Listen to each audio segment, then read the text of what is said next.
শুভ দুপুর বন্ধুরা, কেমন আছো তোমরা সবাই? আশা রাখছি সকলে ভালো আছো। আর আমার না শরীরটা একদমও ভালো নেই। তো আজ হচ্ছে শুক্রবার, আর এখন বাজে প্রায় বেলা 12টা বেজে গেছে। তো এখন থেকে ব্লগটা স্টার্ট করছি। ভাবছিলাম কি যে মানে ভিডিও করব না, কিন্তু আবার ভিডিও না করলে অনেক সময় মানে চ্যানেলটা তো আমি নতুন খুলেছি, তো অনেক অসুবিধা হয়। তো সেই ভেবে শরীর পাচ্ছে না, তবুও ভিডিওটা করছি। আর দেখো, আমি আজকের শরীরটা ভালো না বলে সকাল সকাল স্নানই করে নিয়েছি। আর সকাল থেকে শুয়েছিলাম, কোনো কাজ বাজ সেভাবে করতে পারিনি।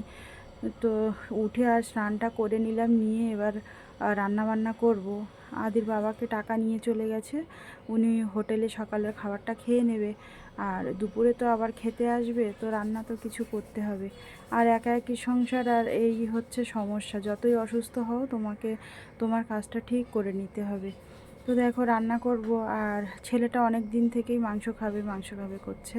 তো আদির বাবা আবার কাজে যাওয়ার আগে একটু মাংস এনে রেখে দিয়ে গেছে, বলল যে এটা তুমি দুপুরবেলা শুধু এই তরকারিটাই রান্না করো, আর কিছু করতে হবে না। তো আমি এই মানে মশলা বেটে নিচ্ছিলাম, নিয়ে আর এই যে দেখো আলু ভাজতে বসিয়ে দিয়েছি।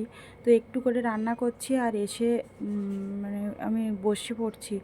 একদমই দাঁড়াতে পারছি না, তো আমার কোমরে ভীষণ মানে যন্ত্রণা হচ্ছে। তো কিছুদিন আগেও এরকম হয়েছিল যে আমি বিছানা থেকে উঠে পা নামাতে পারতাম না। তো তখন আদির বাবা অনেক দিনই ছুটি করেছিল। তো এখন আর ছুটি করলে হচ্ছে না, অনেক রকম সমস্যা আছে। তো সেজন্য ও বাধ্য হয়েই কাজে গেছে। আর কি করবে বলো, একা একাই সংসার, সব সময় তো কাজে ছুটি করলে আবার এদিকে অনেকটা ঘাটতি পড়ে যায়, তো সেজন্য কাজও বন্ধ করতে পারছে না।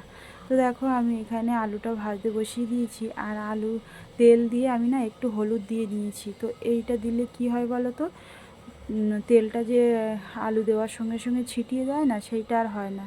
তো তোমরাও যখন এভাবে বেশি তেলে কিছু ভাজবে, মাছ হোক আলু হোক বা যে কোনো জিনিস, একটু দিয়ে নেবে, হলুদ দিয়ে নেবে, দেখবে তেল একদম মানে ছিটাবে না। আর এই যে দেখো আমার রান্না হয়ে গেছে। আর আমি ওইদিকে ভাত বাড়ছিলাম, আর আদিকে বললাম যে আদি তুই একটু গপুকে সেবাটা দিয়ে নে। আর এই যে আদি গপুকে সেবা দিয়ে নিচ্ছে। আমি তো ঠাকুর ঘরে যেতেও পারছি না, আর যাব গিয়ে যে ঠাকুর ঘরে গেলে তো কিছু সময় দাঁড়িয়ে ঠাকুর পুজোটা দিতে হয়, সেইটুকু ক্ষমতাও আমার নেই। তো শরীরটা এত খারাপ লাগছে। আর এই যে দেখো এলোমেলো হয়ে আছে জিনিসগুলো। আর আদির এই বইয়ের তাকটা না অনেক দিনই পরিষ্কার করা হয় না। তো অনেক সময় শুয়েছিলাম, তারপরে আর ভালো লাগছে না। আর কাজের মানুষ জানো তো, বেশি সময় শুয়ে থাকতে পারে না। আর আমি এই যে উঠে আর বলছি বসে বসে এইগুলো করি। আর আমার চোখ মুখের অবস্থা দেখেছো, দেখেই হয়তো বুঝতে পারছো যে আমার শরীরটা একদমই ভালো না। চোখ মুখগুলো একদম ফুলে গেছে। আর সারা রাত্রি ঘুম হয়নি, সারা রাত কি যন্ত্রণায় ছটফট করেছি। ওষুধ খেয়েছি, কিছু সময় কম ছিল, তারপরে আবারও সেই একই যন্ত্রণা। আবার সারাটা রাত দু চোখের পাতা এক করতে পারিনি। তো যাই হোক, দেখো উঠে আর রান্নাটা সেরে নিয়েছি, নিয়ে আর আদির এই বইয়ের তাকটা আজকে পরিষ্কার করব। অনেক দিন হলো তো পরিষ্কার হয়নি, ধুলোও পড়ে গেছে। আর ও বই নিয়ে বের করে পড়ে, আবার ওইভাবে ভরে রেখে দেয়। ভালো করে তো গুছাতে পারে না। তো সেজন্য বইয়ের তাকটা খুব খারাপ অবস্থা। তো ভাবলাম যে অনেক সময় শুয়ে আছি, আর ভালো লাগছে না, শুয়ে শুয়ে আবার মাথাটাও ঘুরছে।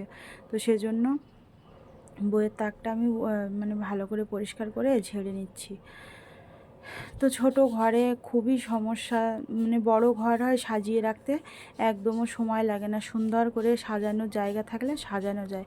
কিন্তু এই একটা ঘরের ভিতরে সব জিনিস সাজিয়ে গুছিয়ে রাখা না খুব কষ্টকর ব্যাপার গো।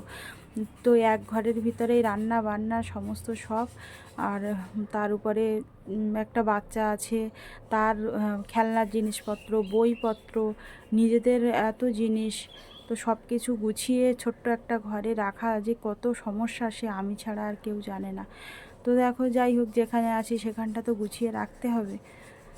তো আমি এই গুছিয়ে নিচ্ছিলাম একটু একটু করে। আর আজকের বেশি কিছু করতে পারছি না। তো ভাবছিলাম কোনো কাজই করব না, কিন্তু শুয়েও আবার থাকতে পারছি না। তো আমার একটা সমস্যা যে অনেকে শরীর অসুস্থ হলে শুয়ে থাকে, কিন্তু আমি আবার শুতে পারি না, বেশি সময় শুলে না আমার মাথা ঘোরায়। তো তো সেজন্য উঠে দেখো কাজ করতে লেগে গেছি। তো আদির বাবা আমাকে যাওয়ার সময় বলে গেছিলো যে তুমি কোনো কাজ করতে হবে না, তুমি চুপচাপ করে শুয়ে থাকো, কিন্তু সেটা কি আর হয় বলো তো? তো এই যে দেখো আমি ওই বইয়ের তাকটায় আমার একটা চুড়িদার ছিল, তো এই চুড়িদারটা না ইঁদুরে কেটে দিয়েছিল, তো সে ফেলে দেবো তো ফেলিনি, এই সুন্দর করে কেটে আর দুটো পাড় ছিল তো নিচের দিকে, তো সেই দুটো পাড় এই দুটো তাকে দিয়ে দিয়েছি, দিয়ে আর এরম করে কাপড়টা পেতে নিয়েছি। তো ভালো দেখাচ্ছে না? তো কেমন দেখাচ্ছে তোমরা বলো কিন্তু। আর এই জিনিসগুলো সাজিয়ে নিচ্ছি, আমার তো তেমন কিছু জিনিস নেই, আমি বেশি তো সাজুগুজু করিও না। তো আমার একটা টিপের পাতা, সিঁদুর কৌটা, আর এই যে অ্যালোভেরা জেলের কৌটোটা দেখছো, আর নারকেল তেল, আর একটা পাউডারের কৌটো। তো আমার খুবই সিম্পল সাজাগোজা আর খুব সিম্পলই জিনিস। তো দেখো উপরটা সাজিয়ে নিয়েছি আর নিচটা আদির বইগুলো গুছিয়ে নিচ্ছিলাম। তো বইপত্র এত এলোমেলো করে রেখে দেয়, এত করে বলি যে বাবু বইগুলো গুছিয়ে রাখবি গুছিয়ে রাখবি, কিন্তু ও তো ছোটো মানুষ, তো ও অত গুছিয়ে রাখতে পারে না, তবুও রাখে কিন্তু অত ভালো করে রাখতে পারে না। তো দেখো বইয়ের তাকগুলো আমি গুছিয়ে নিচ্ছি।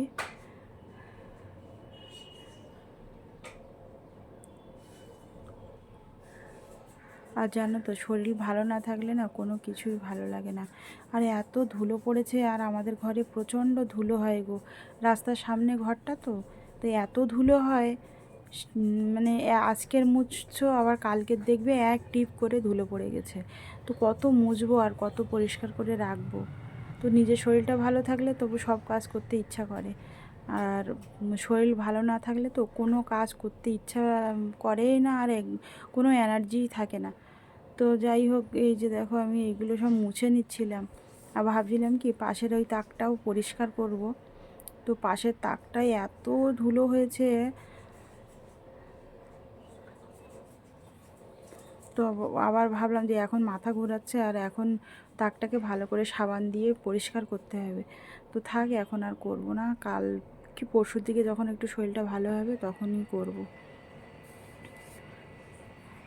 তো দেখো আমার তাকটা গোছানো হয়ে গেছে, আর আজকের সকাল সকাল স্নানও করে নিয়েছিলাম, স্নান করারও তাড়া নেই, আর পুজোটা আদি দিয়ে দিয়েছে, তো সেজন্য অনেকটা কাজই কম আছে।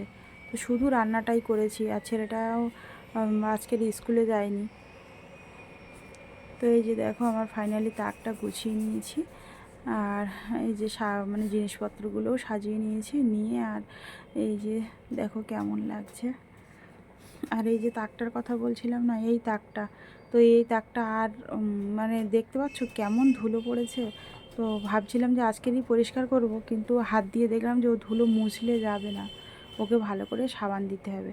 আর জানো তো আমার না মশলা মানে গুঁড়ো করা মশলা ফুরিয়ে গেছে, আর মাজার এই সমস্যা, তো এই কোমর নিয়ে আমি কি করে বাটনা করি বলো তো?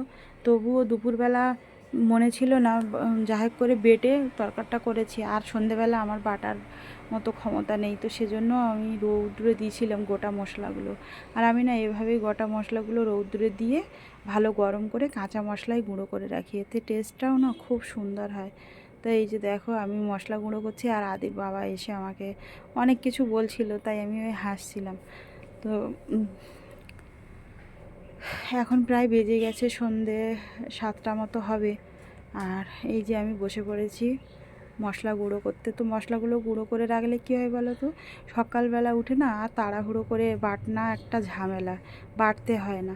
তো ওই গোটা ধনে আর জিরেগুলো গুঁড়ো করে নিয়েছি, আর এই যে মরিচগুলো দেখছো, এগুলো আমার দেওর গিয়েছিল কেরালায়, তো ওখান থেকেই নিয়ে এসছে পুরো গাছের থেকে পাড়া গোলমরিচ। তো এগুলো না প্রচণ্ড ঝাঁঝ, আর আমাদের এখানকার মরিচের মতো অতটা সাদা কালার না, গুঁড়ো করলে পুরো কালো হয়ে যায়, এই যে দেখো কতটা কালো হয়ে গেছে, তো একদম কালো কালারের গুঁড়ো, খুব সুন্দর গুঁড়ো হয়ে গেছিলো। তারপরে হাত দিয়ে দেখি হাতে একটু একটু বাজছিল, তার জন্য একটু টুকে নিলাম। তো দেখছো যে ছোট ছোট যে গোলমরিচগুলো ছিল সেইগুলো আর গুঁড়ো হয়নি, তো সেগুলো আমি এই টুকে বের করে নিয়েছি। আর তো অসুস্থ শরীর নিয়ে অনেক কাজই করলাম, তো আর ভিডিওটা কন্টিনিউ করতে পারছি না, এখানেই রাখছি। তো তোমাদের সঙ্গে আবার পরে দেখা হচ্ছে। সবাই ভালো থেকো, সুস্থ থেকো। আর আমার ভিডিওগুলো কেমন হচ্ছে অবশ্যই কমেন্ট করে জানিও। তোমরা কমেন্ট করলে না আমি নতুন নতুন ভিডিও করার আরও উৎসাহ পাবো।